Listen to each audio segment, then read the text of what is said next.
terrorism attacks in years, the January 6th insurrection on the Capitol. I'd like to start with a video on the aftermath of January 6th and the threat of domestic terrorism in America. Multiple capital entries! Multiple capital entries! They're throwing metal poles at us. Give me yourself! Your mail! To yourself! They're trying to slow explosives. Law enforcement entry! We need capital police, I think. Cut into the hallway. January 6th was a disgrace. There's no question. President Trump is practically and morally responsible for provoking the events of the day. Violence is never a legitimate form of protest. The president bears responsibility for Wednesday's attack on Congress by mob rioters. A year after January 6th, are the guardrails that protect democracy real or illusionary? January 6th laid bare the threat of white nationalism and served as a wake-up call to the intelligence community and the country. January 6th is a symptom of a deeper problem. Across the country, election officials and election workers, airline flight crews, school personnel, journalists, U.S. senators and representatives, and judges, prosecutors, and police officers have been threatened and or attacked. Federal prosecutors have charged a member of the Boogaloo Boys. Fired 13 rounds into the police department's 3rd Precinct building.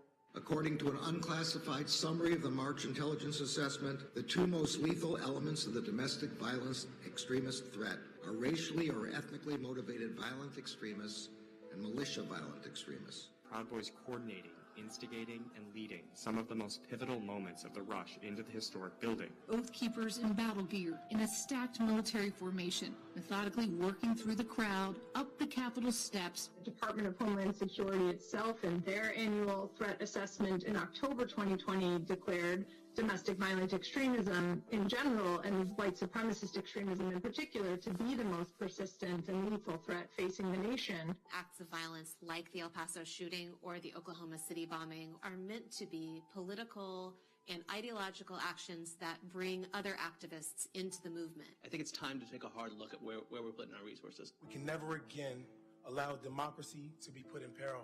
Steps should be taken to prevent such an attack on our democracy ever happening again. Those of us who were here will never forget the horrifying images of January 6, 2021.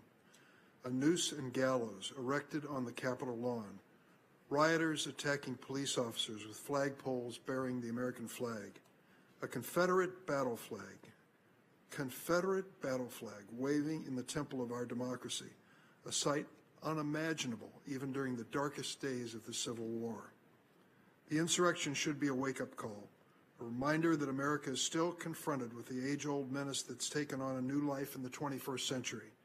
Terror from white supremacists, militia members, and other extremists who use violence to further their twisted agenda. Last March, FBI Director Wray told this committee that the threat of domestic terrorism is, quote, metastasizing across the country and not going away anytime soon. In the hours immediately following the insurrection, I was hopeful. When the mob had dispersed and the Senate returned to the Capitol to certify the results of the 2020 election, we, Republicans and Democrats alike, were united. We were determined to show that mob that they had lost and democracy had won. All of us were well aware of who was behind the insurrection. As we saw in the video, Republican congressional leaders like Senator McConnell and Congressman McCarthy joined Democrats in acknowledging that President Trump was, quote, practically and morally responsible for provoking the events of that day. But days turned into weeks, and this solid bipartisan rhetoric was shaken. Our efforts to investigate the insurrection and the former president's attempts to overturn the election were stonewalled. Last May, Senate Republicans filibustered a plan to create an independent bipartisan commission to investigate what happened on January 6th and to make sure it never happened again.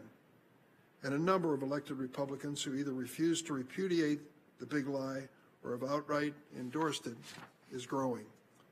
Whether the boosters of the big lie know it or not, they're playing with fire. By supporting the false narrative that the 2020 election was somehow stolen or rigged, they have rationalized the worst assault on our capital since the War of 1812. and in turn they are normalizing the use of violence to achieve political goals. The intelligence community warns us. Narratives of fraud in the recent general election will almost certainly spur domestic violent extremists to try to engage in violence. Congress, this is how democracies die. Today, more than half of Republican voters, more than half, believe the insurrectionists were, quote, protecting democracy.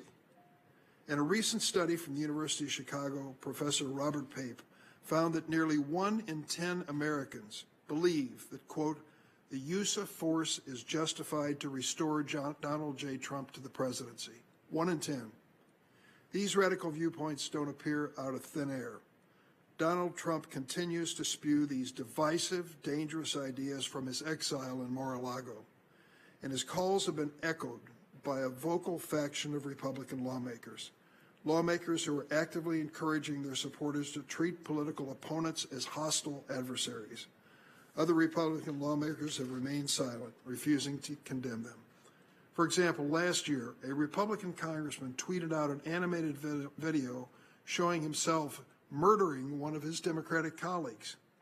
Another House Republican has expressed support for a, quote, national divorce between red and blue states. I might remind this congressman that the last national divorce, our Civil War, cost more American lives than any conflict before or since.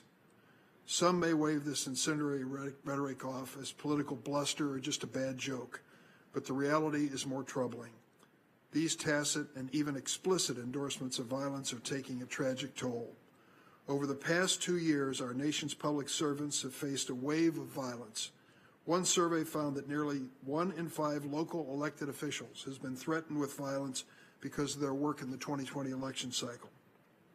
We've seen an appalling rise in violent outbursts on airplanes, in school board meetings, and in other spheres of public life. We've seen unacceptable, even deadly cases of violence towards law enforcement officers. Don't tell me that you stand for law and order and turn your back on the threats that law enforcement officers are facing every single day. So at the outset of today's hearing, I'd like to respectfully request that every member of this committee use this hearing to explicitly condemn the use or threat of violence to advance political goals. It's a simple request, but sadly a necessary one. This committee should speak with a unified voice in saying violence is unacceptable. This is not an issue of where you stand on the political spectrum. Violent extremism exists on both ends, and whether an act of violence is being committed by a white supremacist in the Capitol or a far-left extremist at a riot in Portland, it is unacceptable and inexcusable, period. We also need to understand the nature of the threat. As senior law enforcement and intelligence officials have warned us, the biggest domestic terrorism threat today stems from white supremacists and violent militia extremists, some of whom are working in America to topple our democracy. For them, January 6th was a test run, and in the year following the insurrection, there have been far too many instances of violent extremism. For example, last month, one domestic terrorist who espoused a variety of far-right fringe and misogynistic views on social media committed a mass shooting in Colorado. The attacker had been on the radar of local law enforcement for years, even listed the names of his victims in self-published books, but unfortunately, no action was taken. He ended up killing 5 people. Before he had a chance to kill more, a heroic police officer, Agent Ashley Ferris, came to the rescue. She arrived on the scene and ordered the attacker to drop his weapon. He responded by shooting her in the stomach. While wounded and bleeding on the ground, Agent Ferris returned fire and brought the attack to an end. Officers like Agent Ferris put their lives on the line every day to defend us. And as we saw on January 6th at the Capitol and in the streets of American cities in 2020, they are too often themselves the target of violent extremism. They cannot take on the biggest threat in our national security alone. They need our help at the federal level, analyzing and acting on intelligence on domestic terror sources. That's why I proposed the Domestic Terrorism Prevention Act, introduced it in 2017. It ensures state and local law enforcement have the resources and data to prevent acts of domestic terror and white supremacist violence. make sure that law enforcement officials have the resources they need. During today's hearings, I hope we'll learn what steps the Justice Department and FBI are taking to keep our communities, our country, and officers like Agent Ferret safe. I hope this committee will be unequivocal in condemning violence wherever its source on the political spectrum. No more cowering before any mob. Our democracy is in the crosshairs of domestic terrorism. It's time to take a stand. The only way to prevent a recurrence of the deadly insurrection like January 6th is by joining together in defense of our Constitution and the rule of law. With that, I'll turn to my friend, Ranking Member Chuck Grassley, for his opening statement. Yeah. Thank you very much. A year ago, I gave a speech on the Senate floor. In that speech, I asked all my colleagues to join me in condemning all political violence. That obviously included the terrible attack on the Capitol, but it also referred to nearly 600 riots that came before January 6th violence. And I learned something from my colleagues. I have a video I'd like to have you watch. I want to be clear in how I characterize this. This is mostly a protest. It is not, generally speaking, unruly. Peaceful protest.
These anti-police riots rocked our nation for 7 full months, just like the January 6th assault on the Capitol rocked the nation.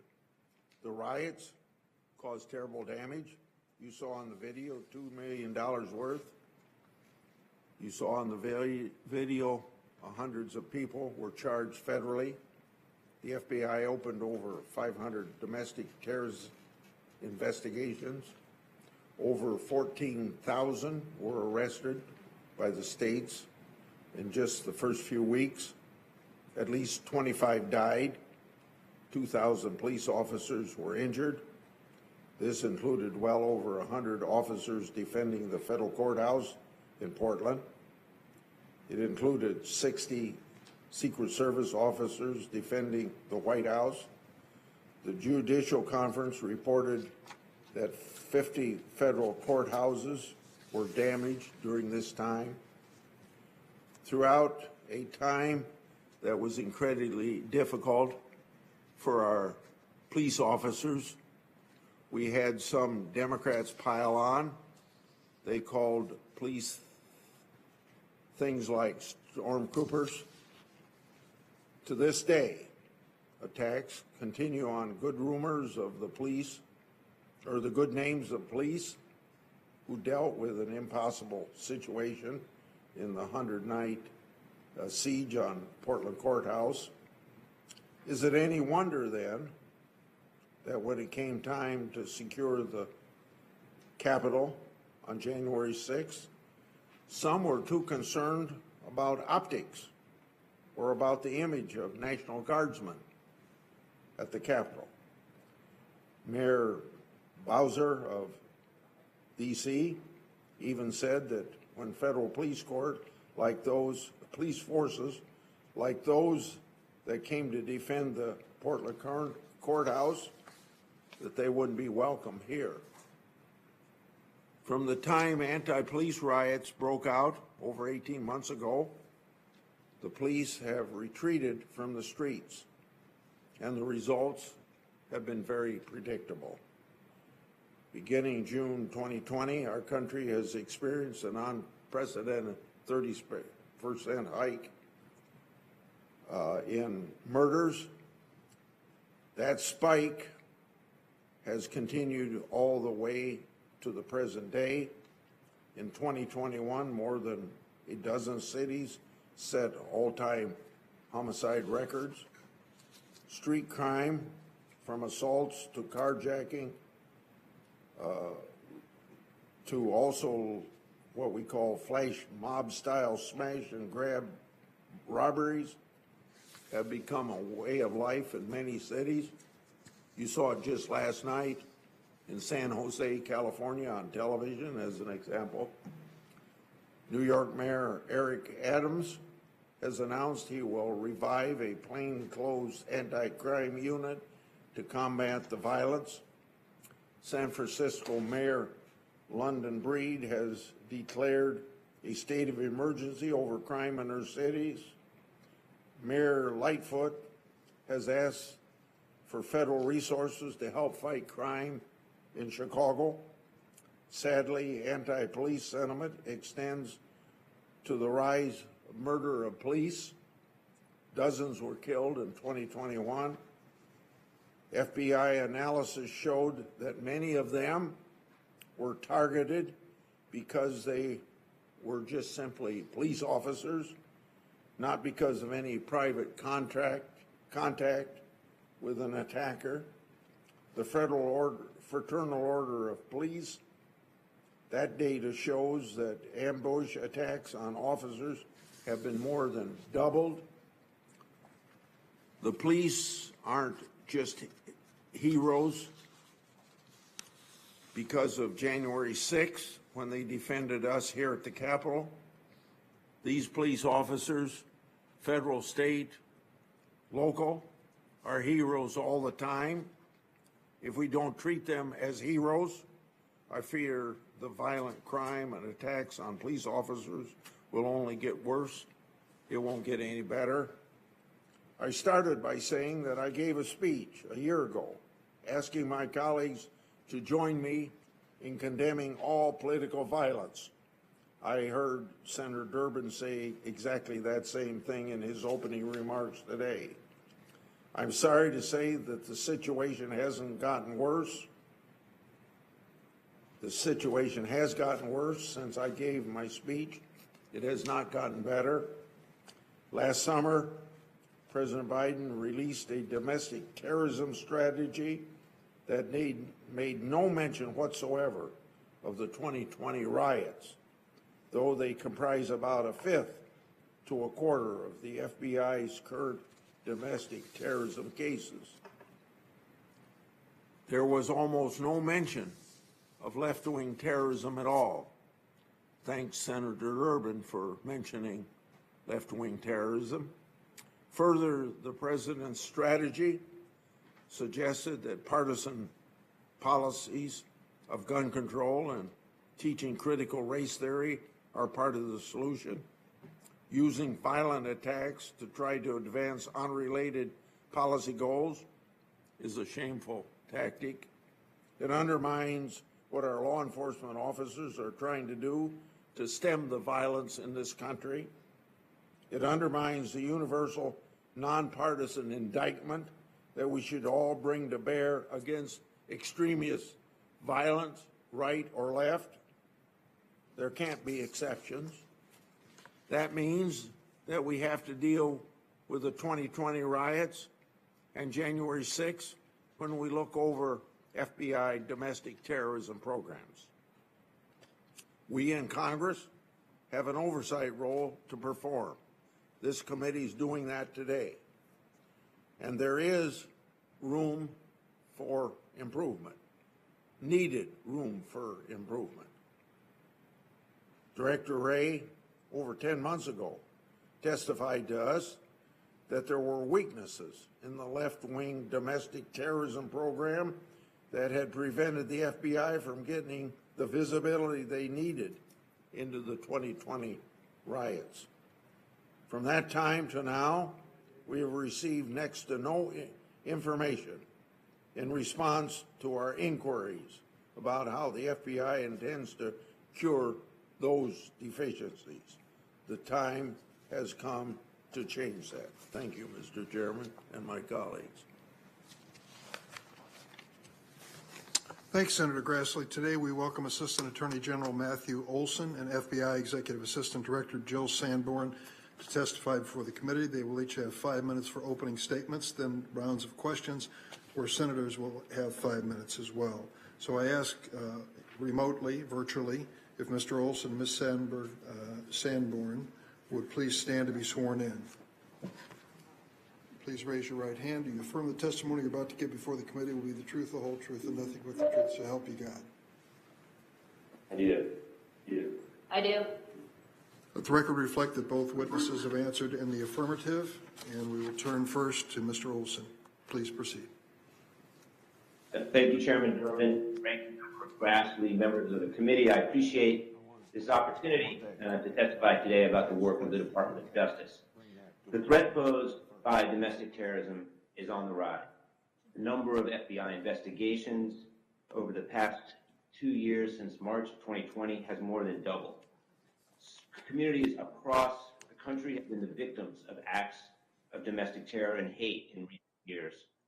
In El Paso, 23 people, most of whom were Latino, were killed at a shopping center. In Pittsburgh, 11 worshipers were killed at their synagogue. In Alexandria, Virginia, a lone gunman wounded 4 people at a congressional baseball practice. And in Charleston, 9 people were killed by a white supremacist in their church. Last week, we marked the 1-year anniversary of the attack on the Capitol on January 6th. In the wake of that attack, the Department of Justice has undertaken an effort unprecedented in its scope and complexity to hold accountable all of those who engage in criminal acts. As the Attorney General testified or discussed last week, we have arrested and charged more than 725 individuals for their roles in that attack, including more than 325 defendants charged with felonies. We continue to methodically gather and review the evidence, and we will follow the facts wherever they lead. The attacks in recent years underscore the threat that domestic terrorism continues to pose to our citizens, to law enforcement officers, to public officials, and to our democratic institutions. Based on the assessment of the intelligence community, we face an elevated threat from domestic violent extremists. That is, individuals in the United States who seek to commit violent criminal acts in furtherance of domestic, social, or political goals. Domestic violent extremists are often motivated by a mix of ideologies and personal grievances. We've seen a growing threat from those who are motivated by racial animus, as well as those who ascribe to extremist, anti-government, and anti-authority ideologies. At the same time, we remain vigilant to the persistent and dynamic threat from international terrorist groups such as ISIS and Al-Qaeda. As the Attorney General has observed, combating the threat of domestic terrorism has been a core mission for the Department of Justice since its founding more than 150 years ago, when the newly formed department pursued the KKK to protect the rights of Black Americans under the Constitution. Today, investigating and prosecuting domestic violent extremists is one of our top priorities. On the front lines of this effort are our 94 United States attorneys' offices. These federal prosecutors work in close partnership with the FBI Joint Terrorism Task Forces, which have the lead in all terrorism investigations. At Main Justice, the National Security Division, which I lead, was created in 2006 to integrate the department's national security work across the country. In any case with a nexus to domestic terrorism, we provide support to manage, coordinate, and assist in those prosecutions. Within the National Security Division, we have a team of counterterrorism attorneys, all of whom are equipped to work on both domestic and international terrorism prosecutions. In addition, I've decided to establish a domestic terrorism unit to augment our existing approach. This group of dedicated attorneys will focus on the domestic terrorism threat, helping to ensure that these cases are handled properly and effectively coordinated across the Department of Justice and across the country. The National Security Division also works closely with other components of DOJ, especially the Civil Rights Division, which has led the prosecution of some of the most heinous attacks in recent years under our federal hate crime statutes. Similar to our efforts to combat international terrorism, the department uses all of the legal tools in our arsenal to prevent, disrupt, and prosecute acts of domestic terrorism. And in cases where state charges are more appropriate, we support our state and local law enforcement partners.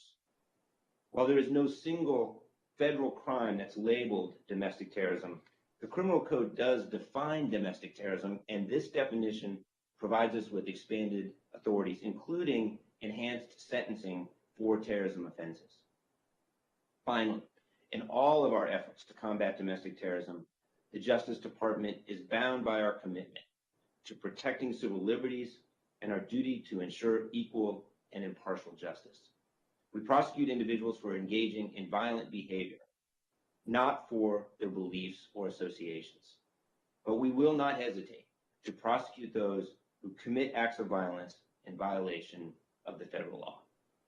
I appreciate the opportunity to discuss these issues with you today, and I look forward to hearing your questions. Thank you, Mr. Olsen. Ms. Sanborn, you may proceed.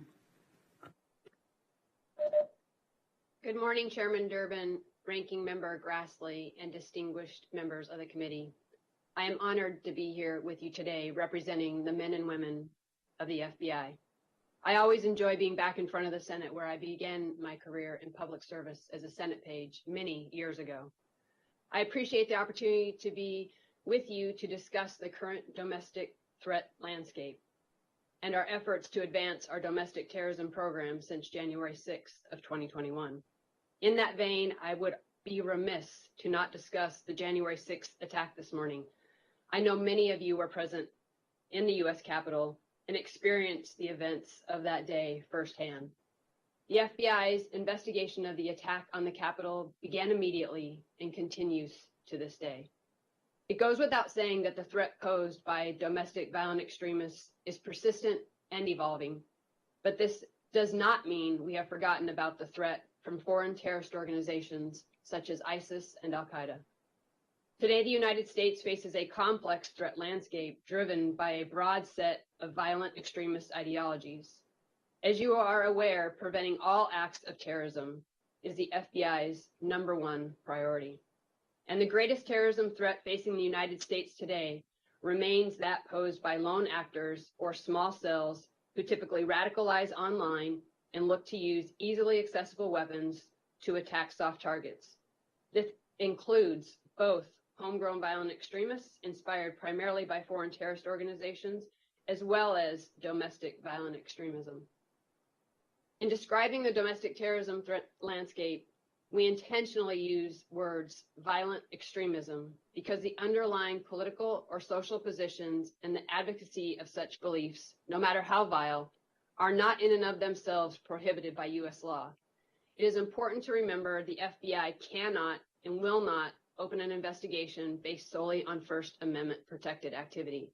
In fact, it is our mission to protect the American people and defend the Constitution. Neither is more important than the other, but rather these aspects of our mission are dual and simultaneous. The FBI divides the domestic terrorism threat into 5 broad categories. Today, based on the topic of this hearing, I am confining my remarks to the 2 most prevalent categories, racially or ethnically motivated violent extremism, and anti-government or anti-authority violent extremism.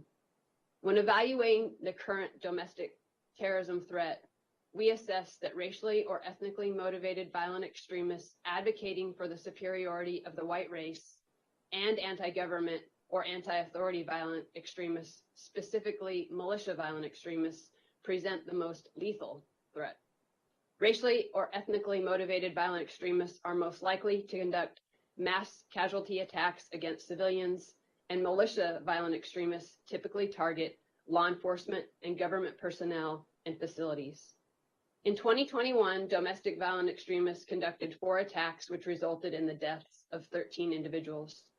Many domestic violent extremists also plotted to conduct attacks due to personalized grievances, including anger at government responses to COVID-19, immigration policies, and perceived election fraud. Looking forward, we assess domestic violent extremist reactions to socio-political events and conditions will continue to drive the threat of violence in 2022.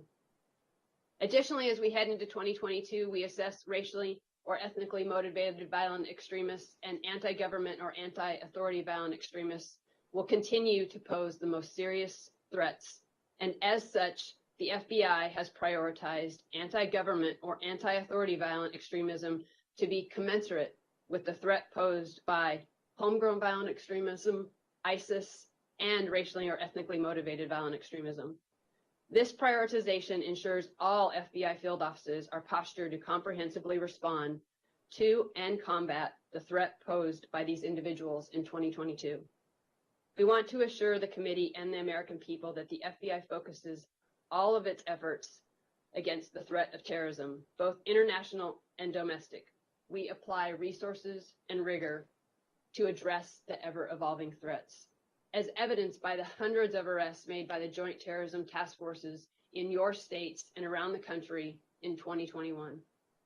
The FBI holds sacred the rights of individuals to peacefully exercise their First Amendment freedoms, but make no mistake, when protected free speech turns into criminal threats or action, the FBI will actively pursue the individuals behind them. In the fight against domestic violent extremists, as with all of our other threats, the FBI is grateful for the support and assistance of all of our partners, including this committee. Thank you for inviting me today to be a part of this important discussion. Thank you, Ms. Sanborn. And so we each have 5 minutes to ask questions. And I want to start a question to both of you, either of you can respond to. I think it's important, if we're going to learn from these hearings and from life experience, that we try to have an open mind. Many of us personally witnessed and were victimized by the events of January 6th.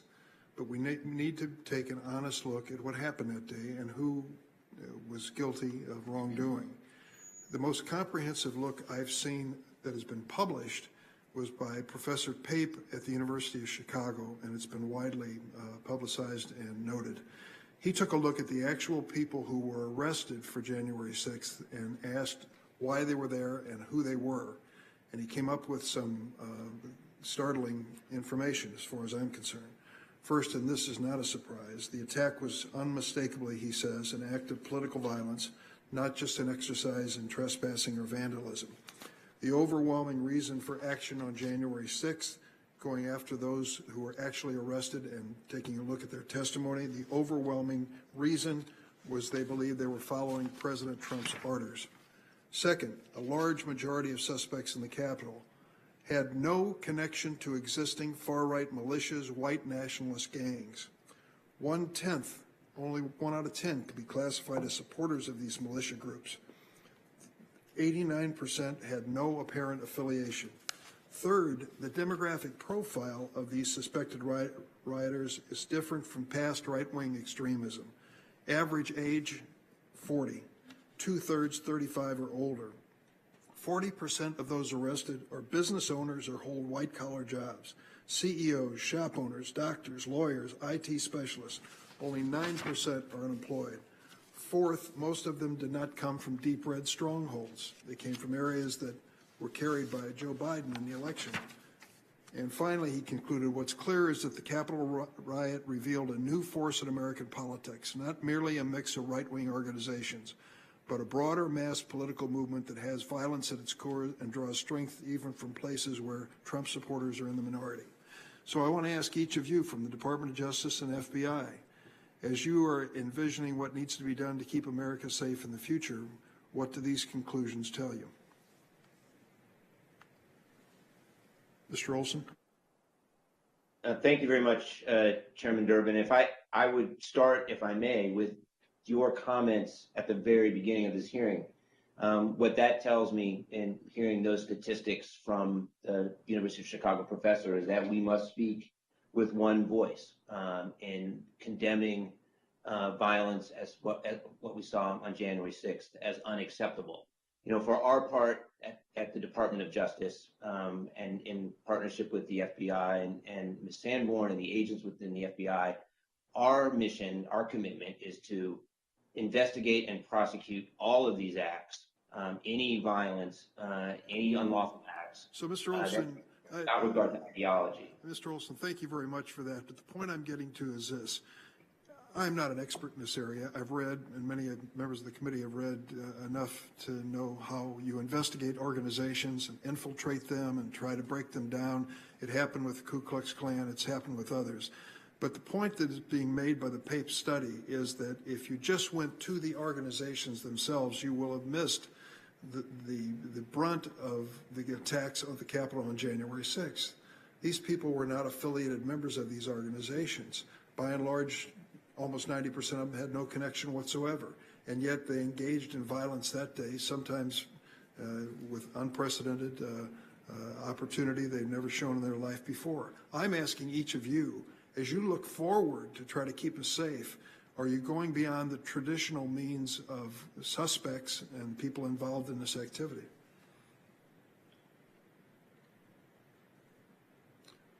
Maybe Ms. Olsen, would you like to respond to that? To Ms. Sanborn, but let me just, yeah. Hello, sir. Thank you for the question. I think you highlight a couple things why we focus so much on the violence, and two things that I would pull out of your comments that I think are congruent with themes that we're seeing in trends is a very personalized mobilization is often behind what pushes somebody to go out and conduct whatever act they're about ready to undertake. And so that personalized nature obviously is very challenging, but to get ahead of that, one of the things that we have focused on and we just recently published jointly with NCTC and DHS is indicators of mobilization, right? We want to teach people to pay attention to human behavior and become alarmed and alerted when it looks like somebody's mobilizing. We have found that is very successful on the IT side and believe that educating people on those mobilization indicators will help us stay ahead of the violent threats that are out there. So I would conclude by saying I believe that these extremist organizations are still dangerous, and keeping an eye on them and suppressing them is necessary, but may not be sufficient. This analysis of the January 6th insurrectionists and rioters tells us that the reach of this extremism goes far beyond these organizations. Senator Grassley. Mr. Olsen, your division has a very big job keeping track of both domestic and terrorism and international terrorism. So I was surprised to see the Attorney General think that your division should redirect time from those threats to policing matters of local school boards.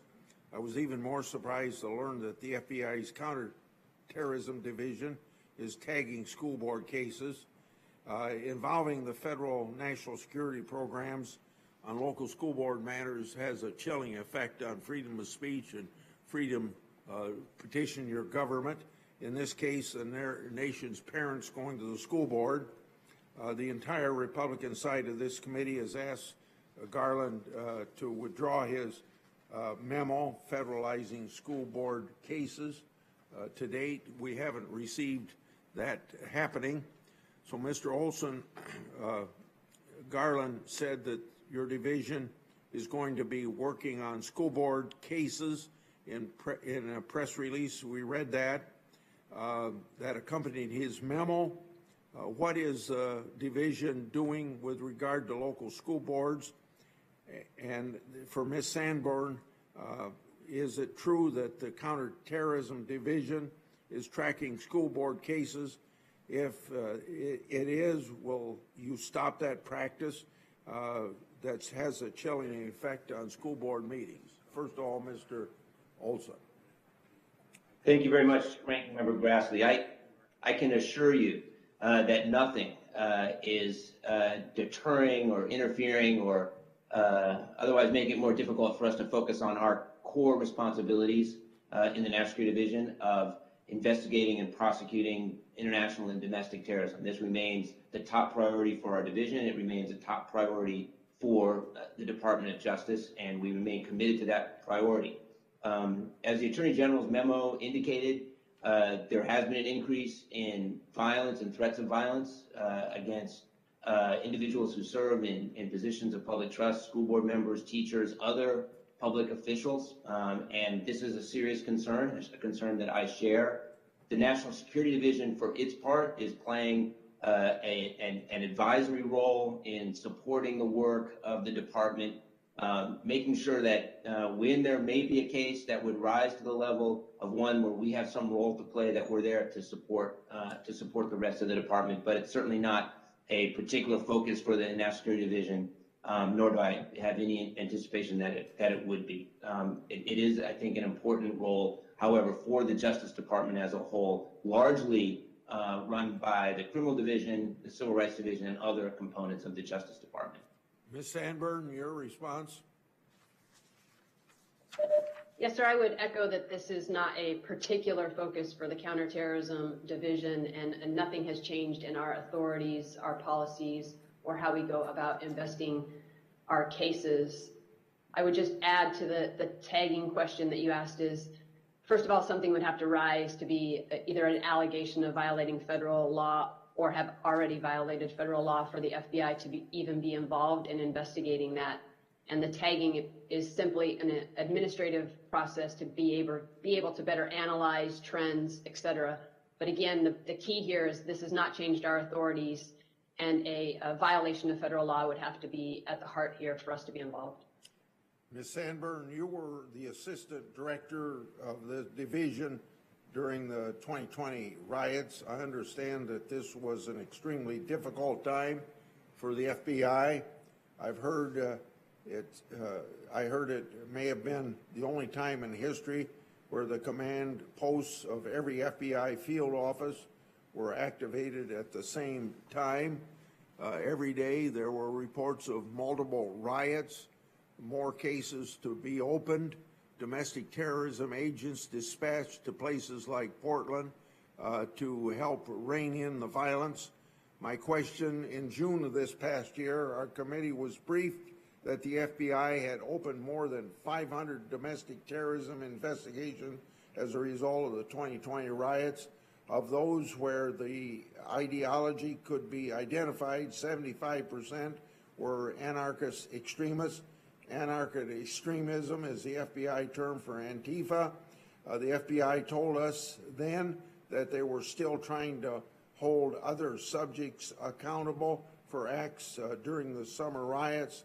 Has the number of domestic terrorism investigations opened as a result of the 2020 riots grown or changed since June of that year?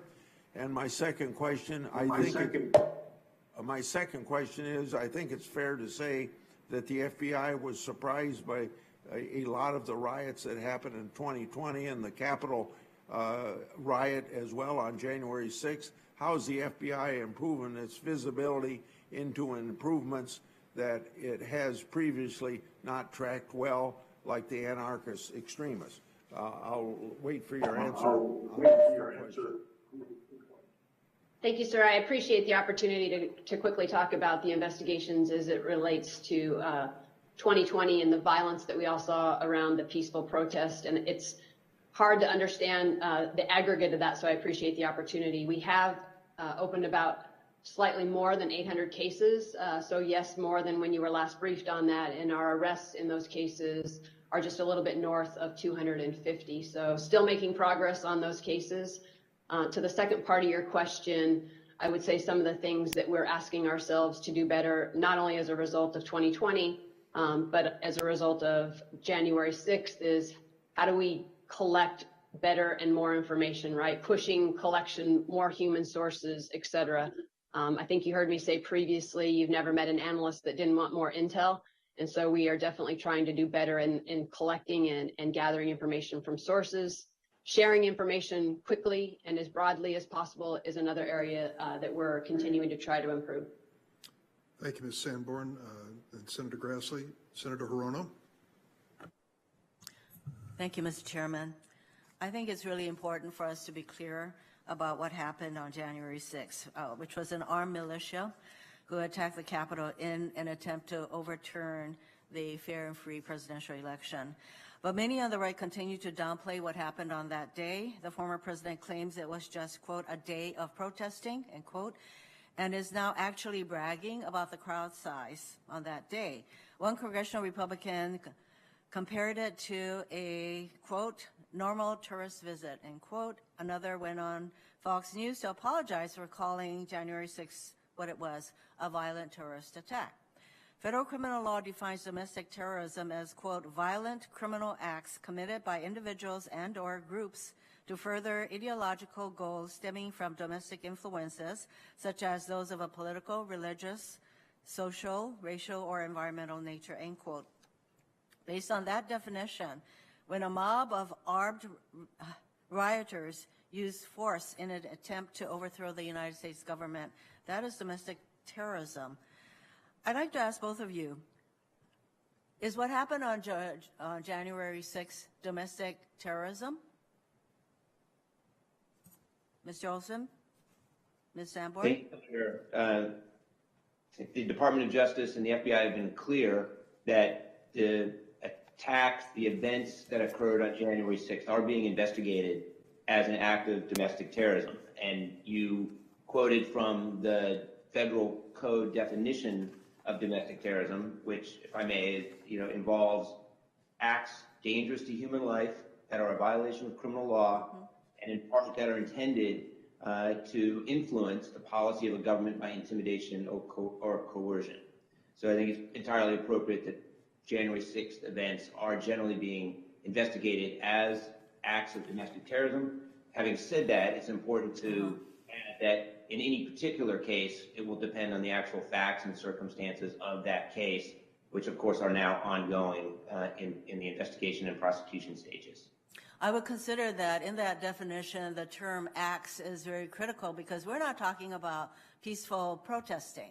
There have to be actual acts, violent acts being committed. Isn't that right, Mr. Olsen? Absolutely. The focus, and it's important, I appreciate being able to point this out as well, the focus is on acts of violence or other acts that violate the criminal law, not peaceful protests, not assembling, not free speech, not any of the other types of activities that are protected under the Constitution and the First Amendment. Yeah, I think it's really important to focus on the fact that there have to be actual criminal acts occurring. This is not talking about a bunch of people touring the Capitol or people engaging in peaceful protests. I think that there is a tendency to mix those up, and that is why Ms. Sanborn said that we have to be careful about not interfering with one's First Amendment rights. That is not what was happening to a great extent on January 6th. So now that you've acknowledged, Mr. Olsen, that these were what we were witnessing, domestic tourism on January 6th, I'd like to understand the department's approach to prosecuting the perpetrators. And my understanding is that prosecutors have not been pushing for the sentencing enhancements available for acts of domestic terrorism. Do the actions of January 6th insurrections qualify for terrorism sentencing enhancement? Mr. Olsen. Senator, the Attorney General last week in a speech here at the Department of Justice talked about the scope and complexity of the January 6th investigation, talking about the more than 700 individuals who've been arrested, more than 325 individuals charged with felonies. Those cases are ongoing and pending. Each case will depend on the specific facts and circumstances of those cases. Yes, and whether excuse me, Mr. Olsen, I am running out of time here. So, yes, I understand that it depends on the actual acts that an individual committed. But if that individual committed a crime, such as attacking a police officer, would that person be subject to enhanced sentencing? Could be, right? It just depends, and it just depends on the facts and circumstances of the case, Senator. And if it's applicable, would the department pursue enhanced sentencing? It certainly is true that, and as a general matter, the department has pursued enhanced sentencing in terrorism cases over the past several years where it's appropriate. So as you could I just ask one more question, Mr. Chairman? So as you proceed with all of the trials, and you've already, I think, had settlements with a number of the defendants, then could we see the potential for trials happening where there would be enhanced sentencing pursued by the department? Again, it is possible depending on the facts of the case. I think the answer to that is yes. Thank you, Mr. Chairman. Thank you, Senator Rono. Senator Graham. Thank you. Do you have the resources, the people, and money you need to protect the nation, Mr. Olsen? Thank you, Senator. We do, from my vantage point in the National Security Division, we have resources to carry out our priority missions.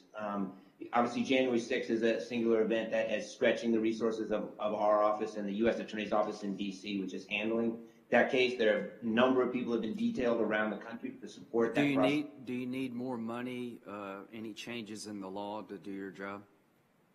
At this stage, I don't have any requests for more money or more authority, Senator. Thank you. Thank you. The Vice President equated January 6th with Pearl Harbor and 9/11. Do you agree with that? In my view, and if I may just begin by saying, with Senator Durbin and Ranking Member Grassley, it was a day that must have been horrific to be directly involved in or be victimized on Capitol Hill, and I do think it was a singular event.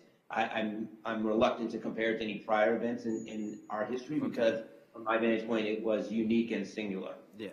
So the courthouse in Portland was attacked 100 nights in a row. Would you consider those people a candidate for domestic terrorism charges? I know that hundreds of people have been arrested, as we've discussed this morning. I don't have any information about whether or not, in any particular case, they would be subject to. Well, Senator Hirono said that people use violence for whatever purpose to attack a courthouse for 100 nights in a row. How many people have been charged with the Portland incident? Do you know? I defer to Ms. Sanborn had that on the number. Ms. Sanborn? I don't have the number. Do you know, Ms. Sanborn? No, sir, I don't have Portland specifically in front of me. I would, what I was referring to is 250 arrests over this whole summer. Well, here's my point. January 6th was a bad day. It was a terrible day, and people are being prosecuted. And I would encourage you to have the full force and weight of law against those who defiled the Capitol. But these protests went on for a year. As you can see this photo behind me, they were literally throwing Molotov cocktails trying to kill police officers. And I didn't hear a whole lot from my colleagues on the other side for an entire year. I guess that's what gets me more than anything else. I understand the scope of January 6th, and I hope people are brought to justice. But this is, it's got to be a two-way street.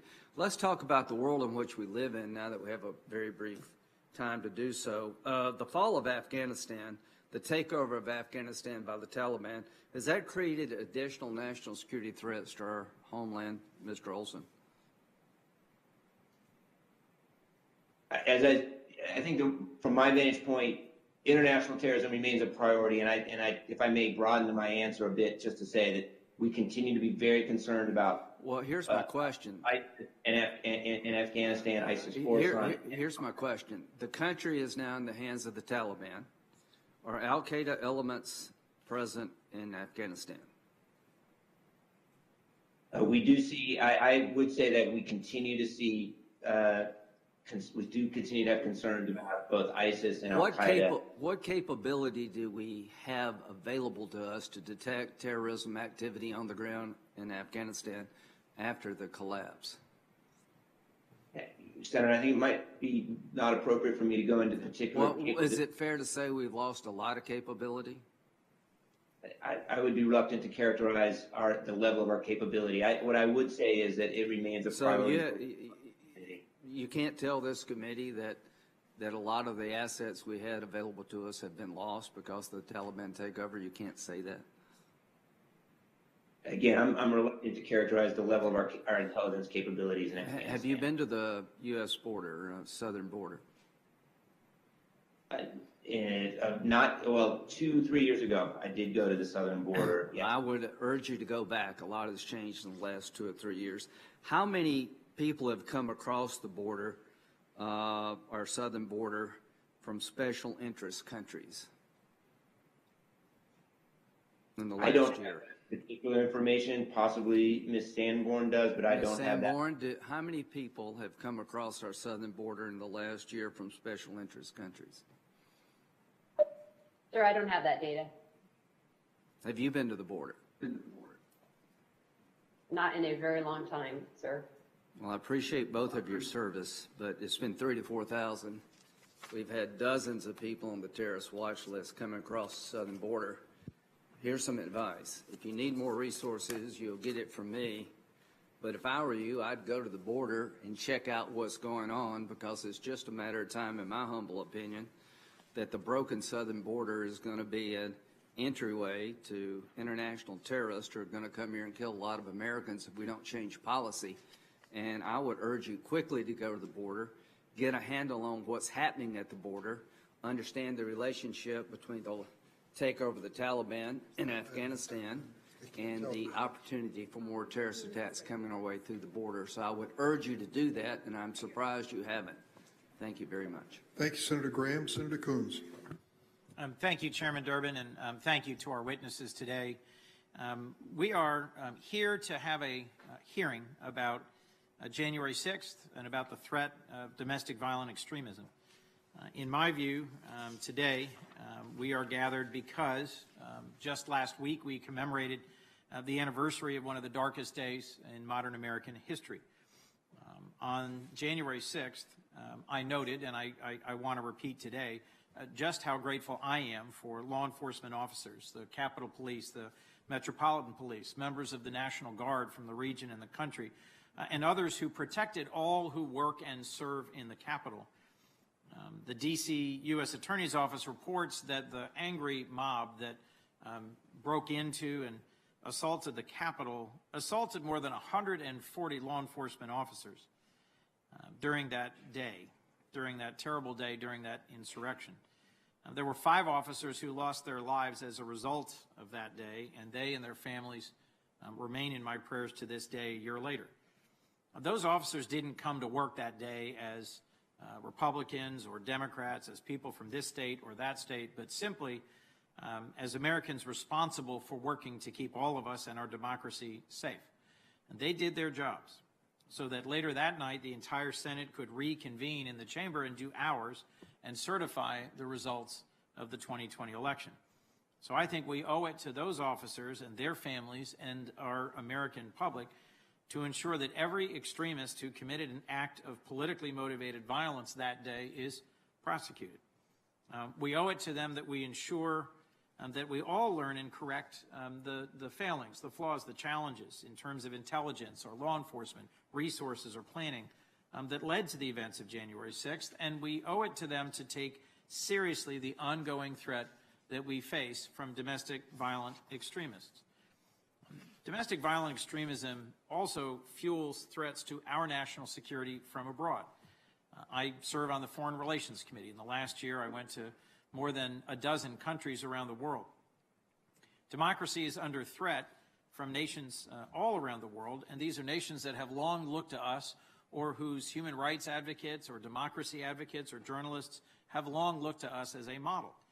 As I've engaged with leaders around the world, I've heard firsthand how the visible symbol of the storming of our Capitol on January 6th made foreign leaders doubt the durability of our democracy. Our adversaries have trumpeted January 6th as a humiliating sign of weakness and disarray, and our allies have seen it as a troubling sign of the fraying of our society and our democratic system. That's why it is so important for every senator to join our chairman today in continuing to condemn all violence and threats of violence used to advance political goals. Today's hearing is an important step in moving forward on the work to strengthen and heal our democracy. So, Mr. Olsen, if I might just first ask you, I was encouraged to hear your testimony about establishing a new unit that will combat domestic terrorism. As the leader of the department's mission to combat terrorism, whether foreign or domestic, espionage, cybercrime, other threats to our national security, would you agree that the violent assault on our Capitol on January 6th has undermined our standing abroad?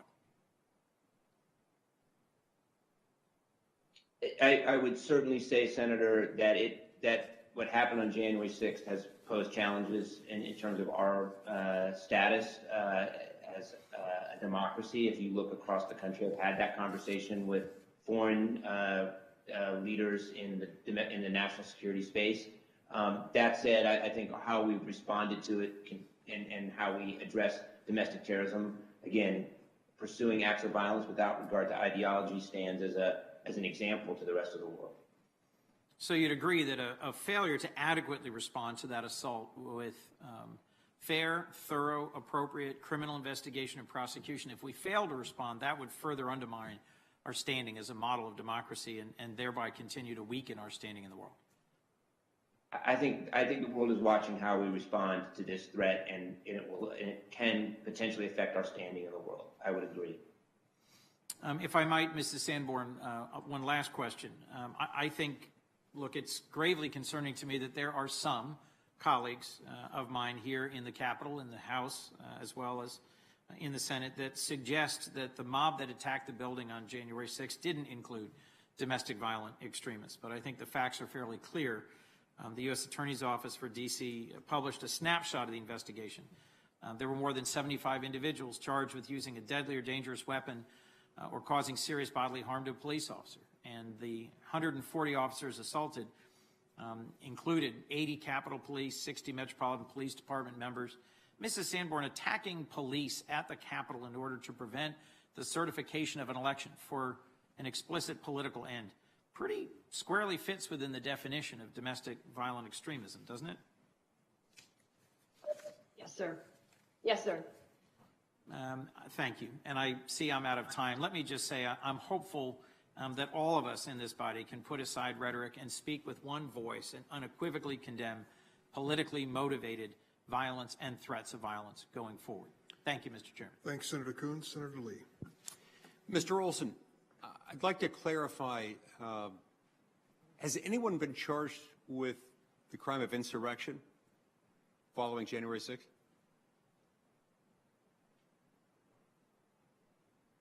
I am not aware that anyone has been charged with that particular offense, even if it is an offense. I just am not aware of that. And again, it would be inappropriate for me to speak about any particular investigation at this point, but I'm not aware of anyone being charged with that offense. Yeah, I'm not either. I've just heard that word used several times today, and to my knowledge, nobody's been charged with that. They've been charged with other things, not that one.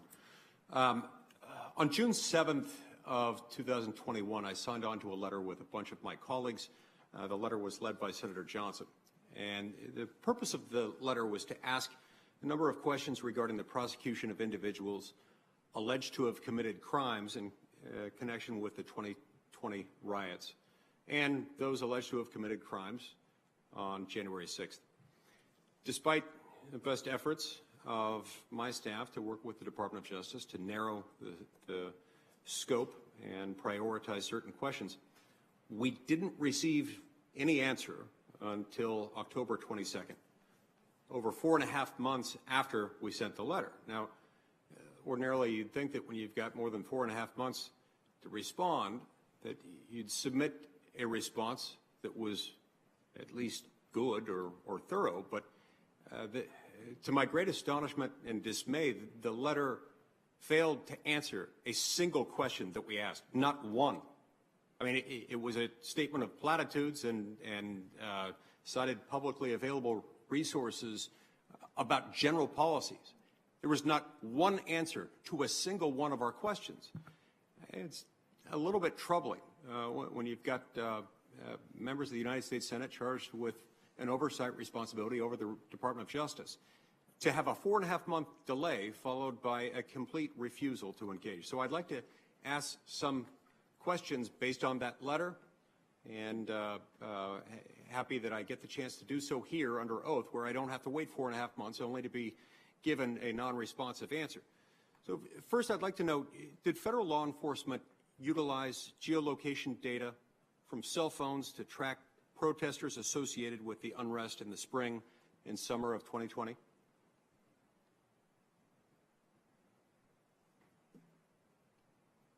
Senator, if that question is directed to me, I don't have any information about that question that could be responsive. I'd be happy to receive the answer from either one of you. Ma'am, do you have any? Sir, without going into specifics on a specific case, I would just say that we do often use geolocation data in the course of our investigations as a result of legal process that we would serve. I understand that you do. I'm asking whether you did so in connection with the riots that occurred in the spring and summer of 2020. And if so, how many times and for which locations and riots? And what about January 6th? I'd like to know the number of times and locations. Yes, sir, I don't have that in front of me, but happy to take that back. I wasn't aware of your questions until today, so I'm happy to take your question and try to see what we can do to be responsive. Okay. Now, how many individuals who may have committed crimes associated with the riots in the spring and summer of 2020 were either arrested by law enforcement through pre-dawn raids and with SWAT teams, or had search warrants served on them through those means?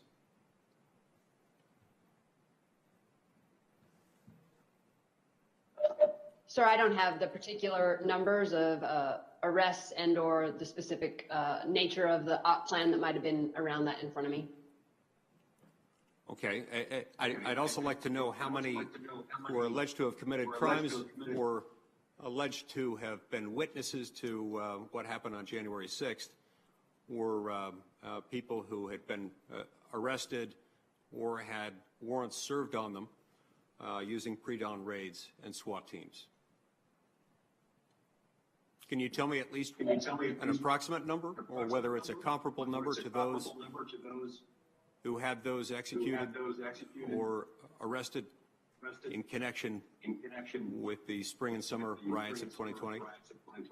Sir, I don't have either of those in front of me, and I would just, as a little preamble, would explain that the mechanics going behind time of day and when an arrest and how an arrest is done is very specific to each individual case and what potential threat they may or may not pose. But I don't have numbers or comparisons with me at this time. Okay. You have any way of telling me how many of these individuals who were arrested in connection with the spring and summer riots of 2020 were placed in solitary confinement?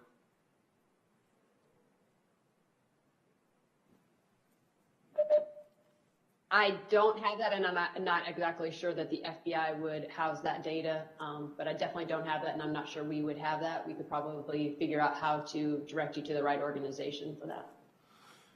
Mr. Olsen, do you have any idea how many of these individuals were offered deferred resolution agreements? That is, the individuals arrested in connection with offenses during the spring and summer of 2020? I do not, Senator, have that specific information. Some of those cases, of course, are still ongoing out of that time period, as are the January 6 cases. I don't have any information about how many cases have been resolved via plea offers or plea agreements versus going to trial. Okay. I see my time's expired. I'm going to ask the two of you to answer these questions and others that I will submit as questions for the record. I understand that you've got big jobs to do, but I don't want 4.5 months to elapse again and I certainly don't want a response that is non-responsive. Thank you. Thank you, Senator Lee. Senator Blumenthal.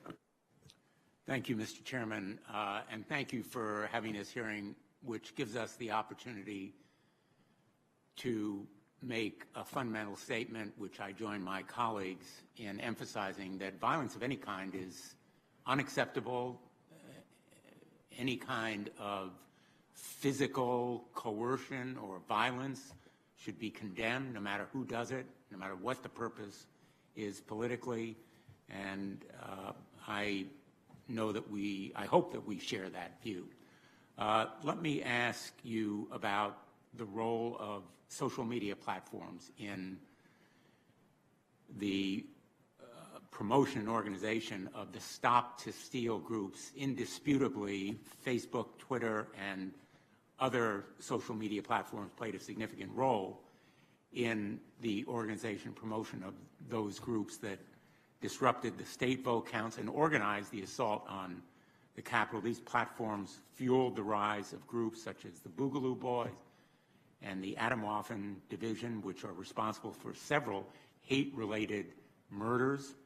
Facebook promised to stop these violent extremist organizations and ban their groups. Instead, according to Facebook's own researchers, the company failed to recognize the magnitude of the threat and take appropriate action to take down those Stop the Steal groups that incited, encouraged, and organized the violence that occurred on January 6th. And this problem remains. In fact, last week, the Tech Transparency Project released a report showing that Facebook continues to host and promote violent extremist and militia organizations that were involved in the Capitol attack. Facebook has even allowed secessionist militias to fundraise and place recruitment ads, including ads that state, quote, "We are prepared for war," end quote. Would you join me in the view that social media platforms have failed, utterly failed, to do as much as they can and should do to stop groups and individuals that promote and propagate violence? Senator, I can begin and then obviously defer to my colleague, Ms. Sanborn. And if I may just make a couple of points. First, and I know you're fully aware of this, there's activity that is protected by the First Amendment. Espousing ideology, hateful ideology, is protected by the First Amendment, generally speaking, and the department does not investigate anyone for First Amendment protected activities when that is the sole basis for their actions. The intelligence community, to your point, the intelligence community has assessed that social media has increased the way that information is spread, the speed, the dissemination, the accessibility of violent extremist conduct, and it also content, and it also has facilitated the decentralization of that information among violent extremists and supporters. So social media can be identified as a source of some of the problem of the way this information is spread and how it can fuel violence. And I think that's the third point I would make, is that's why it's very important that the national strategy that was issued earlier or last year is clear on this point, that it's critical to address the information environment and that we need to work in the government with the private sector, with social media platforms to help ensure that proper steps are taken so that this information is not as widely available.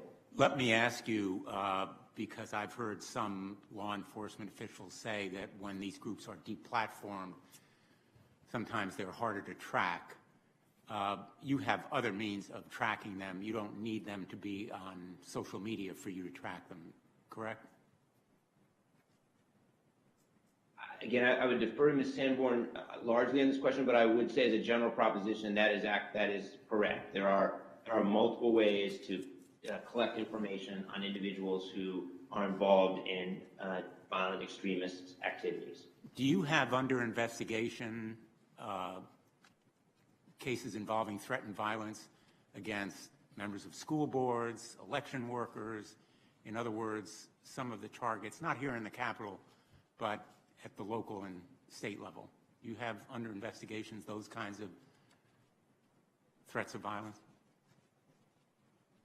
As a general matter, it would not be appropriate to talk about any particular case. Again, as a general matter, the National Security Division is not involved in any of those types of investigations. Why not?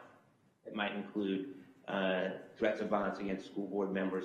Senator, the only reason where we might get involved, well, really it's twofold, where a particular threat might rise to the level of a national security threat, for example, if it's serious enough to rise to the level of domestic terrorism. I have not seen that. The other way in which we get involved actually is to ensure that threats of violence and violence that might be criminal are not improperly branded as domestic terrorism or domestic violent extremism. Again, as I understand the whole point of the Attorney General's memo on school board to protect both the First Amendment rights of people who are there to speak and participate in the political process, as well as the safety of public officials. Let me ask you finally, because my time has expired, why has the Department of Justice not sought enhanced penalties in the cases involving the January 6th insurrection based on the terrorism element here? Under the 1993 law, enhanced terrorism penalties and punishment can be sought. Why has the Department of Justice not used that statute that clearly applies to domestic as well as international terrorism? Senator, it is my understanding, again, I'm not going to talk about any particular investigation. Of course, that statute is available in the context of the investigations and prosecutions of the July 6th defendants, but each case just depends on the specific facts and circumstances of that case. And as the Attorney General described last week, that case is being built like all large Department of Justice investigations from the ground up, starting with those who are potentially at the lower end of culpability. So as a general matter, that's where we are in the investigation, and whether that terrorism enhancement might apply to any future case remains to be seen. Yeah, I'm not asking about individual cases, but as a general matter, none of these cases has involved any request for enhanced penalties based on its involving terrorism. And I would like to know the answer to that question. I'm out of time, but if you could respond in writing, I'd appreciate it. I will. Thank you. Thank you, Senator Blumenthal. Senator Cruz. Thank you, Mr. Chairman. Mr. Olsen, how many people have been charged with crimes of violence in connection with the events on January 6th? Senator, I'm not sure exactly how many have been charged with crimes of violence. I know that there are many. How many have been charged with nonviolent crimes? I don't have the numbers of people charged, whether at the state or federal level. I know that there How many people are currently incarcerated concerning the events of January 6th? I don't know the number of people incarcerated. Again, I know that Okay, let me ask you that. Look, we have limited time, so I don't want you to filibuster. You either know the answer or you don't. How many people have been placed in solitary confinement concerning the events of January 6th? I don't have any information about that, Senator.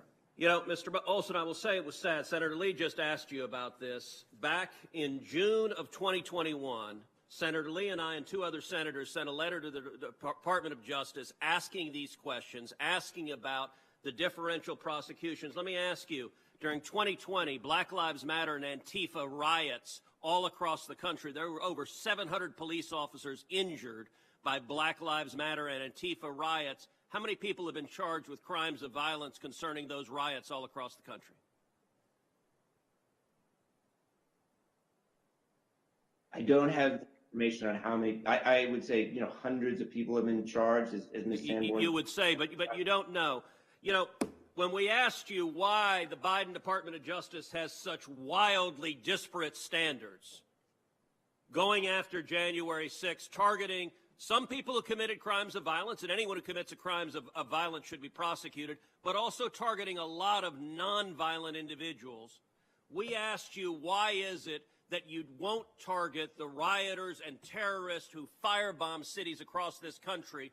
The answer we got from the Department of Justice was shameful. On October 22nd, you came back and said, quote, "The department has dedicated investigative and prosecutorial resources commensurate with the significance of these events." By significance, I guess it means the political benefit to the Biden White House. And I will tell you, there are a great many Americans who are understandably deeply concerned about the politicization of the Department of Justice under President Joe Biden. It has been 218 days since we sent you that letter. DOJ refused to answer the letter. Today, when Senator Lee and I asked you about it, your answer to every damn question is, I don't know, I don't know, I don't know. You're under oath. You may believe at the Department of Justice that you are unaccountable to the American people, but that is not the case. And the wildly disparate standards are unacceptable. Ms. Sanborn, I want to turn to the FBI. How many FBI agents or confidential informants actively participated in the events of January 6th? Sir, I'm sure you can appreciate that I can't go into the specifics of sources and methods. Did any FBI agents or confidential informants actively participate in the events of January 6th? Yes or no? Sir, I can't answer that. Did any FBI agents or confidential informants commit crimes of violence on January 6th? I can't answer that, sir. Did any FBI agents or FBI informants actively encourage and incite crimes of violence on January 6th? Sir, I can't answer that. Ms. Sanborn, who is Ray Epps? I'm aware of the individual, sir. I don't have the specific background to him. Well, there are a lot of people who are understandably very concerned about Mr. Epps. On the night of January 5th, 2021, Epps wandered around the crowd that had gathered. And there's video out there of him chanting, "Tomorrow, we need to get into the Capitol, into the Capitol." This was strange behavior, so strange that the crowd began chanting, "Fed, Fed, Fed, Fed, Fed, Fed." Ms. Sanborn, was Ray Epps a Fed? Sir, I cannot answer that question. The next day, on January 6th, Mr. Epps is seen whispering to a person, and 5 seconds later, 5 seconds after he's whispering to a person, that same person begins to forcibly tear down the barricades. Did Mr. Epps urge them to tear down the barricades?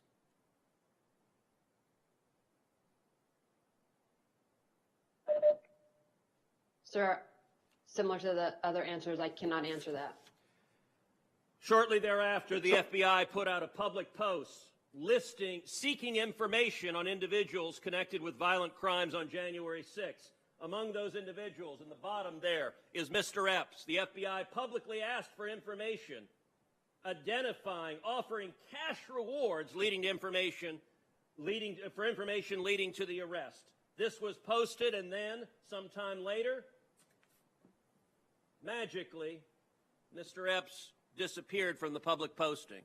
According to public records, Mr. Epps has not been charged with anything. No one's explained why a person videoed urging people to go to the Capitol, a person whose conduct was so suspect the crowd believed he was a Fed, would magically disappear from the list of people the FBI was looking at.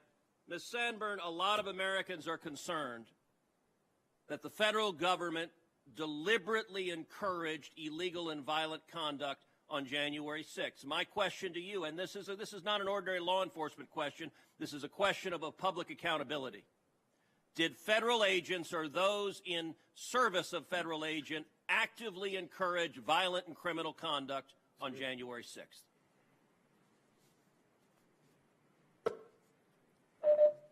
Not to my knowledge, sir. Thank you. Senator Leahy. Thank you, Mr. Chairman. I'm sure the witnesses can hear me well enough so I won't have to shout. Sometimes you know, there are two sides to a story. But that just doesn't hold true for the events of January 6th and the threats of domestic terrorism we face today. The violent attack of January 6th was perpetrated in significant part by domestic, violent extremists espousing white supremacist and anti-government ideologies. No matter how we want to shape questions, that is a fact. Those who promote these same dangerous ideologies are the most lethal threats we face as a country and as a democracy today. As a former prosecutor, I can tell you I feel violent extremism in any form is unacceptable, and I've so prosecuted it that way. But downplaying or distracting from the most clear and present danger we have facing all Americans creates a real danger to the United States. Now, last week, we have to come together as members of the Senate and face reality and the truth. Last week, I asked U.S. Capitol Police Chief Thomas Manger what would happen if the Capitol Police were held to last year's fiscal year's funding levels and did not receive increased funding as part of the fiscal year 2022 funding package. He told me it would seriously undermine the ability of the Capitol Police in every way to protect the Capitol. Now, addressing domestic terrorism is a major focus of President Biden's Justice Department FY 22 budget request. The Senate Appropriations Committee has released a bill that would dramatically increase that funding to respond to the dangers. So I'd ask this question, Mr. Olsen, if Congress fails to enact these funding increases for fiscal year 22, how would it impact the department's ability to comprehensively respond to the domestic terrorism threats we face? Thank you, Senator Lee. I know that the Department of Justice and the administration has submitted a budget request asking for additional resources, and obviously those resources are being requested because we view those as essential to being able to carry out our mission. So I would just refer you to the submissions from the Justice Department and the President on our budget requests in connection with those appropriations. And thank you. And Ms. Sanborn, it's good to see you again. I'm one of the ones who's been here long enough to remember when you were a Senate page, and I appreciate the things you've accomplished since then. But can you answer the same question I asked Mr. Olsen about these funding increases from the FBI's perspective? Yes, sir. I am aware that we have requested a budget enhancement. Right now, we use the resources we have and cover down with what we have. But as alluded to by Mr. Olsen, we have requested an enhancement specifically for domestic violent extremism. Thank you. In your testimony, discusses the concrete steps the Justice Department, Justice first, to Mr. Olsen, but and then Ms. Sanborn. You talked about the concrete steps the Justice Department has taken to implement the national strategy for countering domestic terrorism. And one critical pillar of that involves confronting the long-term contributors to domestic terrorism, finding ways to counter the influence of dangerous conspiracy theories online, and setting a tone from the highest rank of government. We know that domestic violent extremists pay attention to the rhetoric of political leaders. That includes, for example, the rhetoric calling the jailed January 6 rioters political prisoners, which sends a signal they did nothing illegal. That frightens me, and so Mr. Olsen and Ms. Sanborn, how does misleading political rhetoric and misinformation impact the thinking and actions of domestic violent extremists? Does it impact recruitment and mobilization by these activists? And that's my final question. I'll give a brief answer and refer to Ms. Sanborn, but there's no doubt that misinformation, disinformation, false narratives, as the intelligence community has assessed, are available online to violent extremists, again, whether that's domestic violent extremists or those who may be influenced by international terrorist groups. And the internet and the availability of social media can be an accelerant to an individual's movement, as you mentioned, Senator, from simply being susceptible to those messages to being further radicalized and eventually to being mobilized to violence. And we've seen this same pattern occur in both the international terrorism context when it comes to ISIS and their propaganda, as we've seen on the domestic violent extremist side with regard to domestic political and social influences. So it's a significant problem. Did Ms. Sanborn wish to add? Yes, sir, I would agree with that. Bottom line is violent extremist material on the internet reaches those vulnerable to recruitment, and so we're concerned about that. And on the quote-unquote misinformation, we know our adversaries would do whatever they could to include misinformation to sow discord. Thank you, Chair Durbin. Thanks, Senator Leahy. Senator Cotton. Mr. Olsen, on July 28, 2020, you signed a public letter attacking the Trump administration for using Department of Homeland Security officers to help protect the federal courthouse in Portland from violent rioters. That letter stated, quote, plainclothes officers and unmarked vehicles should be used only in limited capacities in clearly identified circumstances. Crowd control is not among those circumstances. Mr. Olsen, on January 6, 2021, did the Department of Justice or FBI have any plainclothes officers among the crowd at the Capitol?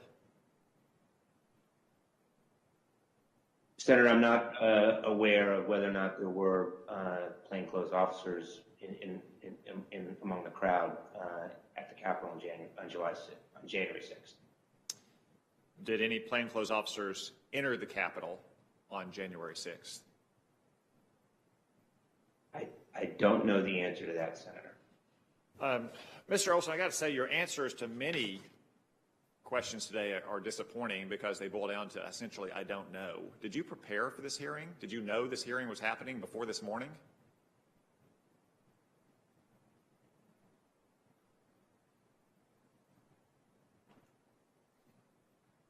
The direct answer, yes, I prepared extensively, Senator. Many of the questions are about specific facts that I don't have. Well, I mean, I do think that one of the most important points that I would emphasize is, it's against a general matter. It's not appropriate to comment on ongoing investigations. Well, I didn't ask you about an ongoing investigation. I just flipped to the cover of my binder here. It says the title of this hearing is the domestic terrorism threat 1 year after January 6th. The Attorney General has repeatedly said this is one of the department's highest priority. You're testifying at a hearing about the domestic terrorism threat 1 year after January 6th, and you can't answer questions about how many people have been charged for events arising out of January 6th. Would you go into a briefing with the Attorney General, your boss, and not be able to answer such basic questions? On the last question you asked, Senator, over 700 people have been charged in connection with January 6th.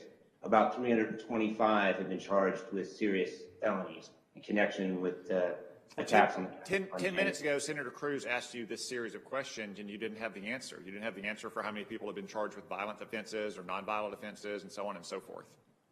Have you been given the answer in the last 10 minutes? I'm sorry if I misunderstood, Senator, but I believe that Senator Cruz was asking me about other events, not the January 6th event. Okay.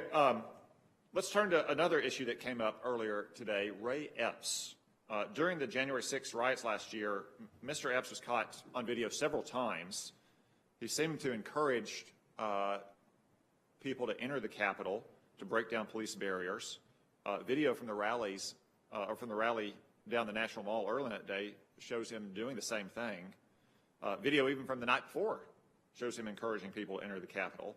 Ray Epps lives in Arizona. He didn't exactly go underground after January 6th. He even gave an interview to local media, and he was well known to the Department of Justice. He was on the FBI's Capitol Riot Most Wanted page just days after January 6th.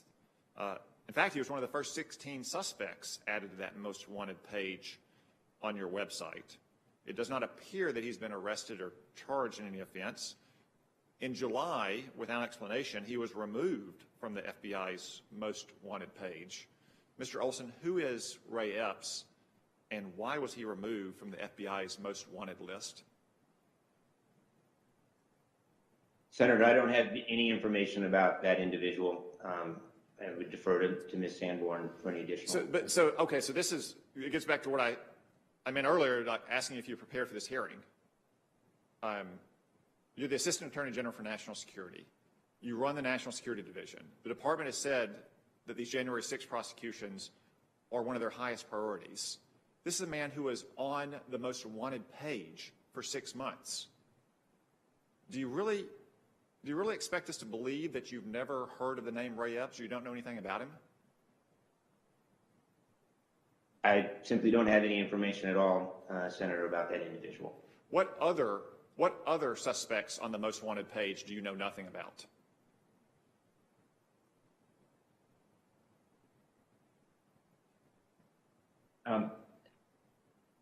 Senator, let me ask you: can you name anyone else on the Department of Justice's most wanted page? I'm sorry. I didn't hear your question. Can you name anyone else on the Department of Justice's most wanted page from the January 6 riots? I'm not familiar with the most wanted page. No, I'm not familiar with that. All right. Well, I guess we're going to have to seek our answers elsewhere, but this has not been a stellar performance today. Senator Whitehouse, are you online? I am. Please proceed. Thank you. Mr. Olsen, as a legal matter, are violent acts and threats of violence protected by the First Amendment? Senator, no. Violent acts and threats of violence are not protected. Are they crimes, indeed sometimes federal crimes? It can be both state and federal crimes, Senator, yes. And if violence or threats of violence occur at a school board meeting, is there any difference there from other locations?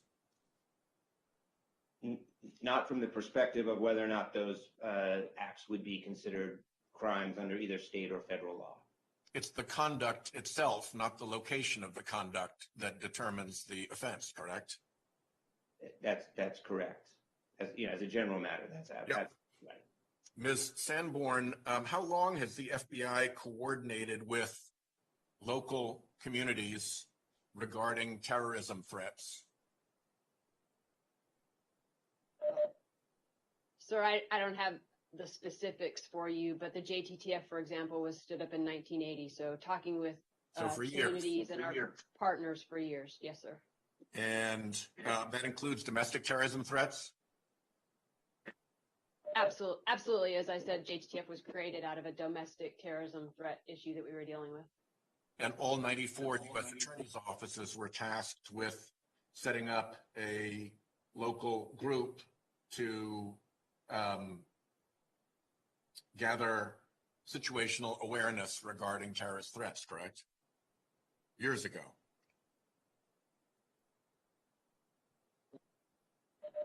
My understanding, yes, defer to Mr. Olsen to confirm whether I'm correct or not.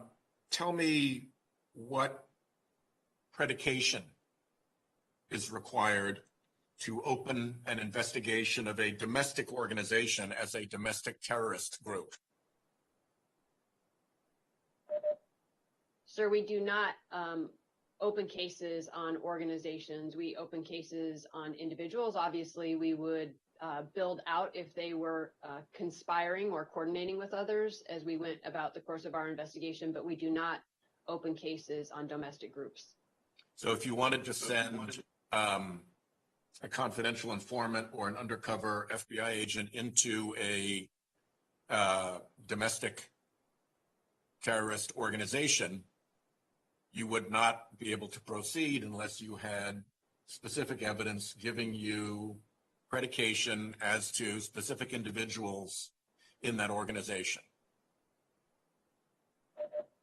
Correct, and I would add to it that the bottom line is we have to have an authorized purpose to collect the data we're seeking to collect, and that stems from being tied to allegations of a federal crime or interest in national security. And Mr. Olsen, with respect to the January 6th assault,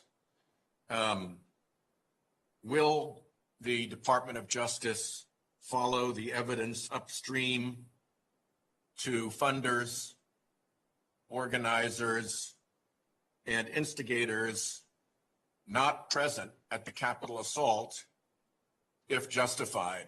Or put another way, does the Department of Justice have any policy or reticence not to follow the evidence regarding upstream funders, organizers, and investigators? Senator, as the Attorney General discussed last week in his speech, the department will follow the evidence wherever it leads, and that's consistent with the direction that I have in my role as the head of the National Security Division.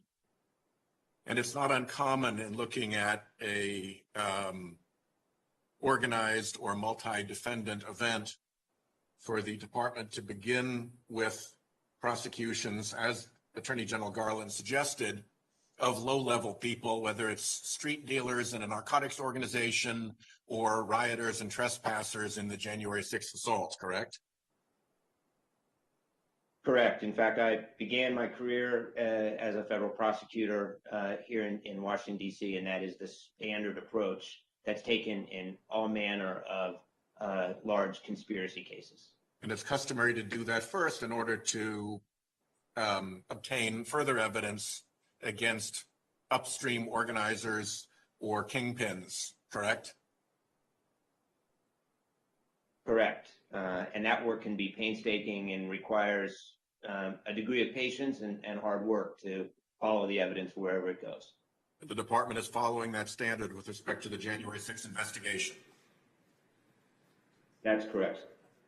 Thanks very much. My time is up. Thank you, Senator Whitehouse. There was reference in this hearing from Senator Cruz and Senator Cotton about an individual named Ray Epps. I had never heard the name before. My staff has given me an article from PolitiFact, which I'm going to ask for unanimous consent to enter into the record. It notes that this individual and the circumstances of his being in Washington on January 6th was raised by something known as Revolver News, a website which is run by a former Trump White House speechwriter named Darren Beattie, who was dismissed from the White House after appearing on a panel with a white nationalist. Fox News host Tucker Carlson amplified his claim in a conspiratorial documentary series that attempted to recast the events of January 6th. I know nothing further beyond that. I'm asking this be entered into the record because it apparently has caught the attention of Senator Cruz and Senator Cotton. At this point, Senator Hawley is recognized. Thank you very much, Mr. Chairman. Mr. Olsen, let me start with you. How many personnel in your National Security Division are working on cases or other issues surrounding the events of January 6th? Senator, that investigation is being led by the U.S. Attorney's Office in Washington, D.C. There they have dozens of individuals, including people who have been, prosecutors who have been detailed from around the country to support that extensive investigation. We have a handful of prosecutors in Main Justice who are working to support and assist in that investigation. But from your division, my question is how many are? None? No, from my division, I know there are at least 3 or 4 who have been working, if not full-time, part-time, on that case. How many personnel in your division are working on issues pertaining to Attorney General Garland's memorandum of October 4th, 2021 that's entitled Partnership Among Federal, State, Local, Tribal, and Territorial Law Enforcement to Address Threats Against School Administrators, Board Members, Teachers, and Staff? Senator, and with regard to that memo and that work, the National Security Division plays an informal advisory role. There's no one that's dedicated to that, on any sort of full-time or really even part-time basis. I think we're available to consult with if the facts warrant, that level of consultation with the National Security Division. And what exactly what have you done to date with regard to, this is the school board memo, just for those who are following along here. What is it that your division has done to date so far with regard to that memorandum and the department's effort here track parents at school board meetings? With regard to the school board memo, which again I understand is an effort to protect school board members, other public servants, teachers from acts of violence or threats of violence, but from the perspective of the National Security Division, I don't think we've had any particular role or done anything in particular with regard to that effort. So you're not coordinating with local officials? Again, I'm aware, Senator, that the National Security Division has played any role in any matter up to this date. I've been in the role for 2.5 months, but I've not heard of anyone in my division having any role to play there yet. You responded to some questions from Senator Whitehouse just a moment ago about parents at school board meetings. The gist of the questions was it doesn't really matter if it's a school board meeting or elsewhere. If you commit acts of terrorism anywhere, then it's terrorism. Or is it your view that parents speaking out at school board meetings can be or are domestic terrorists? Absolutely not. And my understanding of the Attorney General's memo on this is that it is not about people speaking out at school boards. It's not about people voicing their opinions, exercising their First Amendment rights. It's about protecting, whether it's teachers or for that matter, law enforcement officers or other public officials from threats of violence, criminal acts, violence. My understanding of Senator Whitehouse's question was really just about the location of various federal crimes, not necessarily domestic terrorism, but just federal crimes is largely being beside the point when it comes to federal law enforcement. Are Department of Justice officials and prosecutors still drawing up lists of crimes for which parents can be prosecuted regarding their participation in school board meetings? I'm not aware that that's ever happened. Really? You're not aware that it's ever happened? Did you watch the Attorney General's testimony before this committee when he was here last, when we read to him into the record a list of crimes that Department of Justice prosecutors, employees had prepared, had sent to local officials talking about crimes that parents could potentially be charged with, a list which, by the way, was incorrect, listed crimes that don't exist, but that had been sent to local partners in at least one state, all of the local partners in one state. Are you familiar with that, with his testimony in that regard? Did you watch that hearing? I am generally familiar with the Attorney General's testimony, and again, my understanding of both his testimony and his direction for the Department of Justice is to take the necessary steps that we can take, whether it's enforcing federal law or working with state and local partners to protect individuals who both are serving in public service roles such as school board members and teachers, and to protect First Amendment rights of people who attend or speak at school board or other public meetings. Well, here's my issue with that, is that what we have found consistently out of the Department of Justice is we can't get a straight answer as to why your division would be involved at all with regard to school board meetings, why the Attorney General told us you wouldn't be whatsoever. It appears from subsequent reporting that you have been. We were told that parents wouldn't be charged with federal crimes, but we know that Department of Justice prosecutors have drawn up lists of federal crimes and disseminated them to local partners. The Attorney General told us that hadn't happened. We now know from whistleblowers that it has happened, and we can't get a straight answer as to why parents should ever be treated or regarded as domestic terrorists. I've got other questions I'd like to ask you with regard to January 6th. My time has expired, so I'll give those to you for the record, and I'll have some additional questions for you regarding your division's involvement or not with what the Attorney General is doing with regard to school boards. Thank you, Mr. Chairman. Thank you, Senator Hawley. I believe Senator Booker is virtually available. Yes, Mr. Chairman. If you Senator Booker, take it away. Yes. First and foremost, I think your call to members on both sides of this committee is important, and unfortunately so, in terms of it even being necessary to say. But I join with you, Senator Durbin, in condemning all types of political violence in our country. We are a nation that must firmly adhere to the ideals of nonviolence and condemn those actors, and they should be held accountable when it does happen. And I'm grateful for you calling on all of us to reaffirm that point. I want to start by talking about firearms on the day of January 6th. Extensive video and photographic evidence shows that rioters on January 6th repeatedly acted violently towards U.S. Capitol Police and D.C. police officers. The rioters carried a variety of different types of weapons, including flagpoles, clubs, hockey sticks, crowbars, chemical sprays, fire extinguishers, knives, bats, stun guns, a firecracker, stolen police gear, and more. A pipe bomb was also discovered next to the Democratic National Committee's headquarters on the afternoon of January 6th, and it's been reported that Vice President-elect Harris was inside the building at the time.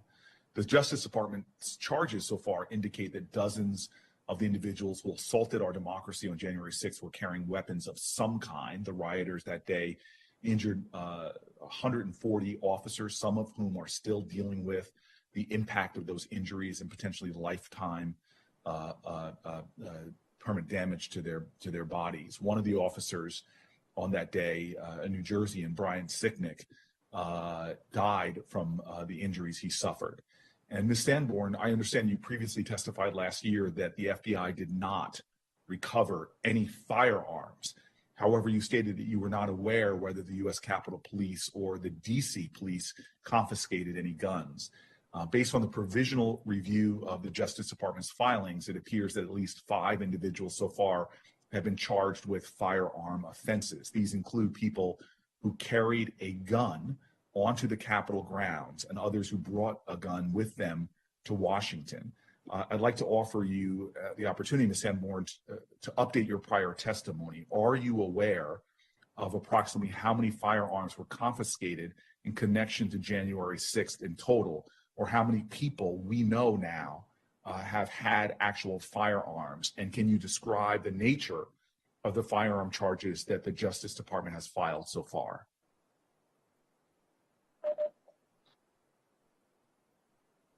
Sir, yes, I'll start, and then I'll probably defer to Mr. Olsen on quote unquote the charges.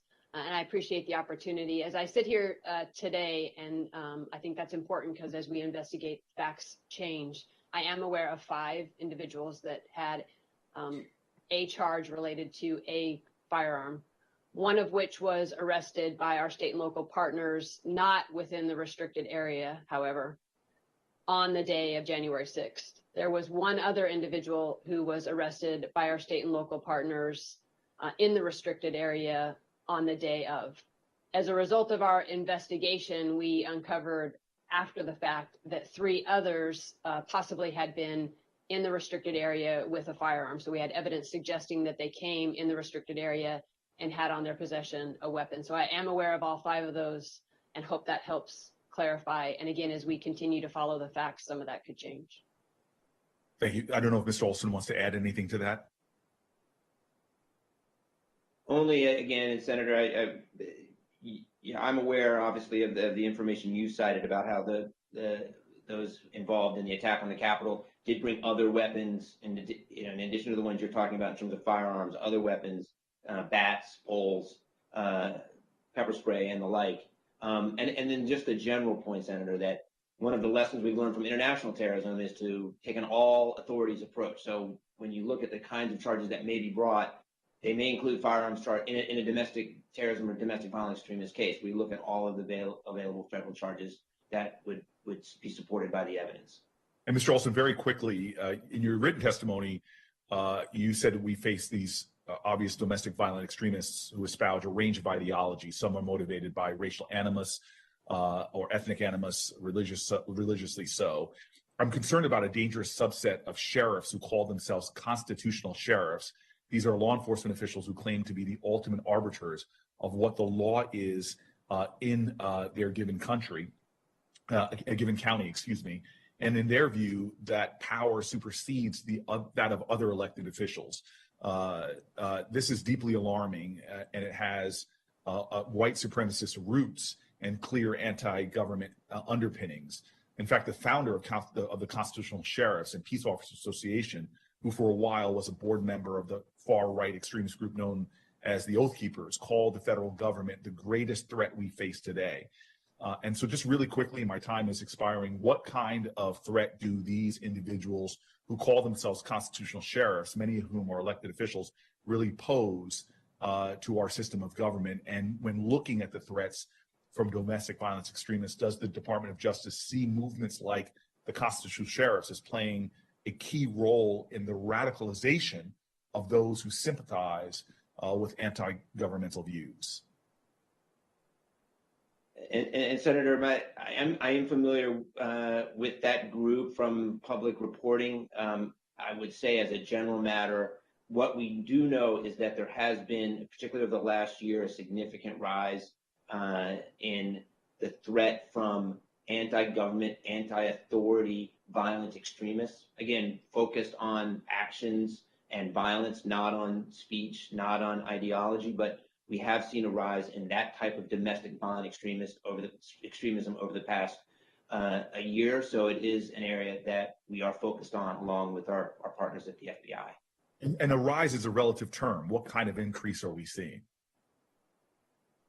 I don't have specifics on numbers of cases, but it was a marked increase in my conversations with Ms. Sanborn in preparation for this hearing and in my time in the National Security Division. This has been something that's been reinforced, that this is a threat that's been elevated over the past year. Thank you. Thank you, Mr. Chairman. Thank you, Senator Booker, and I want to thank our witnesses, Mr. Olsen and Ms. Sanborn, for appearing before the committee today to testify. I'd like to make one or two comments. First, I'd like to address this issue of school board activity. I believe that Mr. Olsen was explicit, and I would invite him to restate it if necessary, that the ordinary appearance before a school board in a peaceful manner expressing your point of view is not a crime either by state or federal standards, and that in many instances, if not all, it is protected speech. Is that your testimony, Mr. Olsen? It is, Chairman, and I don't know if I can be any clearer, but the Attorney General said that spirited debate about policy matters is protected by the Constitution. It is not the focus of this effort. This effort is focused on protecting our public servants from acts of violence and threats of violence. And that is the important point. There are more and more public servants, even at the congressional level, who are being threatened in ways they'd never seen before. And many of them, sadly, have reached a point where they walked away from public service rather than to endanger themselves or their families. And that is a reality. And I don't care whether it's a school board member or a member of a city council or a member of a legislature or Congress, whoever it may be in public life, including law enforcement officials, deserve our best efforts to keep them safe. And I hope that the Department of Justice, when it reaches the appropriate level, if it does, will engage in that activity, and I think that is what the Attorney General is setting out to do. I might also add, parenthetically, I personally know of no defense to domestic terrorism that you are a parent of a child in school. That does not absolve you from your legal and constitutional responsibility to be nonviolent in your activity. I'm not going to ask you to comment on that. That's my own personal point of view. But that's the way I feel. And when I listen to these comments about inhibiting parents from testifying at the school boards, I don't see that at all in terms of the policies of the administration. It is only when it crosses that unacceptable line of violence that it should be the province of our federal government to interject itself. So thank you for your testimony. Today's hearing made it clear that we are facing ongoing threats posed by violent white supremacists, militia violent extremists, other domestic terrorism sources, that it is violence on the right and on the left that we are mindful of, and we'll set out to do everything we can to protect the American public from that. Last week we remembered one of the darkest days in American history, and as we look forward, I hope that the committee, and it's been stated, I want to say in all fairness, by Republicans and Democrats as well today, is that we are opposed to violence, whatever the source may be. It has no place in our democracy and the free expression of a person's political points of view. Once again, thank you to the witnesses, and this meeting of the Senate Judiciary Committee will stand adjourned.